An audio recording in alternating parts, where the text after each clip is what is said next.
Welcome to CNN Student News. As the new week begins, many people around the world are paying tribute to Nelson Mandela. He helped end apartheid, South Africa's practice of racial segregation. He became the country's first democratically elected president. Mandela died last Thursday at 95. Our show from last Friday covered his life and legacy. Yesterday was a National Day of Prayer in South Africa. An official memorial service is scheduled for tomorrow. Several world leaders are set to attend. Mandela's memory is being honored around the globe.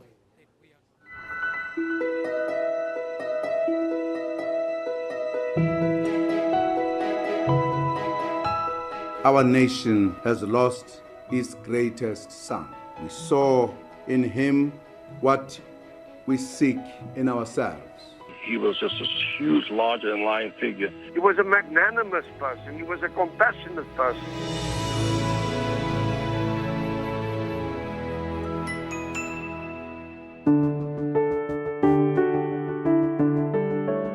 For the world, there's been no leader like him in my lifetime. He was remarkable. I mean, he had a wicked sense of humor, a twinkle in his eye, and yet at the same time, there was the serious side to him. What an extraordinary and inspiring man Nelson Mandela was. He was the person that I think more than any other person in the late 20th century represented the triumph of the human spirit over adversity.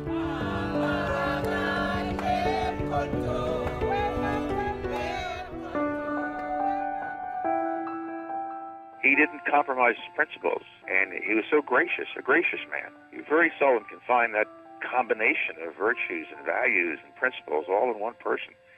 But it was all there in one man that we all came to know and love, Madiba, Nelson Mandela. Many around the world were greatly influenced by his selfless struggle. He touched our lives in deeply personal ways. I am one of the countless millions who drew inspiration from Nelson Mandela's life. My very first political action was a protest against apartheid. The day he was released from prison gave me a sense of what human beings can do when they're guided by their hopes and not by their fears.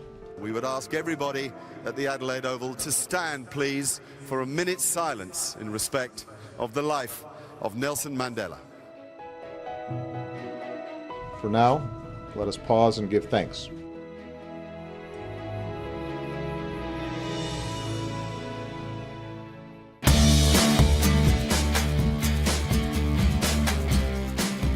For our first roll call of the week, we thought we'd add a little color to roll call festivities. We're going to start with the Purple Riders from Martins Ferry High School in Martins Ferry, Ohio. Over in Fishers, Indiana, we've got the Golden Hawks from Riverside Junior High, and we'll round out our roll with the Red Devils. They're from Central High School in Phoenix City, Alabama. Economic indicators and winter weather. Economy's up first. The new U.S. unemployment rate, 7%, lowest it's been in 5 years. In November, the economy added 203,000 jobs.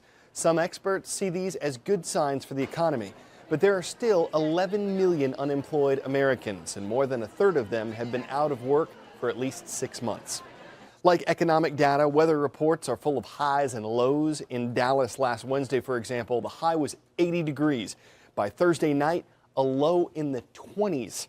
A winter storm blasted into the region, bringing freezing rain and sleet. The winter weather moved east over the weekend. Experts predicted temperatures would be back on the rise today. When someone from one country visits another, it's unusual for that person to be held prisoner. That's what happened to Merrill Newman, though, when he took a trip to North Korea. The country isolates itself from most of the rest of the world, so it's very difficult to understand its decisions. One thing we do know is that the situation involving Merrill Newman is over. Good morning. I'm delighted to be home. Merrill Newman, the 85-year-old Korean War veteran, spent 6 long weeks in captivity. It's not clear why the North Korean government suddenly let him go. But the state's news agency said he was deported for humanitarian reasons and because he was repentant. I can understand that in the U.S. and Western countries, there is misleading information and propaganda about DPRK. It came a week after the former Army intelligence officer and later Silicon Valley executive gave this statement for his alleged war crimes while in Korea some 60 years ago. And killed 3 innocent operators, delayed the munition supply. Some described it as highly scripted political theater. This is a pattern of the North Koreans. They make some of these prisoners do confessions. They basically feel they have enormous leverage over you, and you know you're in a North Korean prison. You say that. Following his release, Newman first went to China, then flew home to San Francisco. His son and wife by his side at the airport. It's been a great homecoming, and I'm tired, but ready to be with my family now. And thank you all for the support we got. Here in Palo Alto at Newman's retirement complex, you can see the yellow ribbons to welcome him home. Though the U.S. has no formal relations with North Korea, a White House official says that Newman's release was the direct result of contact between Washington and the North Korean capital. Thousands of Westerners travel to North Korea each year at their own peril. Newman went there in October as part of a 10-day tour. The day before leaving, he had reportedly spoken to some Korean authorities about his military service. He was eventually pulled off his airplane just minutes before it was to depart. It's time for the shout out. How many countries have teams in the FIFA World Cup tournament? If you think you know it, then shout it out. Is it 8, 16, 32, or 64? You've got 3 seconds. Go.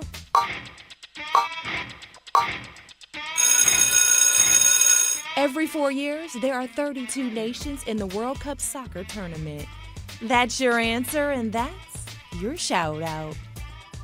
Now we know which countries will be playing each other in the opening round of the next World Cup. Last Friday, the draw was announced. 8 groups, 4 countries per group. Starting in mid-June, they'll face off in stadiums like this one all over Brazil. But people will be watching from all over the world. That's why the teams aren't the only ones trying to get in. As teams from countries the world over were fighting for one of the coveted 32 spots, big global brands were battling it out to be associated with the FIFA World Cup, estimated by some at a cost of $100 million each to be an official sponsor. So when you're talking to companies which are looking to have a global exposure, World Cup is the platform where you have global exposure. When it comes to current sponsors for FIFA, it's Visa, not MasterCard, Adidas, not Nike, McDonald's, not Burger King, Coca-Cola, not Pepsi. The FIFA World Cup is the pinnacle. For Coke, the World Cup is key. In 2010, the campaign was the biggest ever marketing plan for brand Coke ever, and the ambition is to go higher. Coke estimates some 2 billion people were actively, quote, engaged with the 2010 World Cup in South Africa, not just watching a match or two. Their goal, says Coke, attracting teenagers. Brand experts say global corporations are often associated with other big sporting events as well. If you sponsor things like the World Cup, the Olympics, the Champions League, you've got a big ad in the Super Bowl, effectively you're saying to people, we are a big, great brand. You should aspire to be associated with us. You should want our products. And if you aren't there, your competitor will be. This is the number one passion for Latin America, for Europe. It's more than just a sport. It's about culture. You have to be there. You have to go and own that space. That space also goes totally against the new trend of niche marketing and micro-targeting. Though for the brands, it's not about selling a specific product. It's about your brand basking in the glow of the Super Bowl or the Olympics or the FIFA World Cup. Jim Bolden, CNN, London.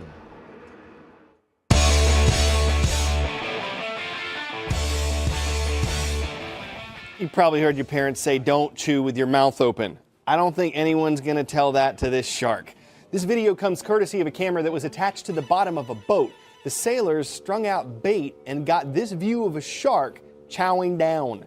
The animal just thought it was having lunch. Little did it know it was about to become a YouTube sensation.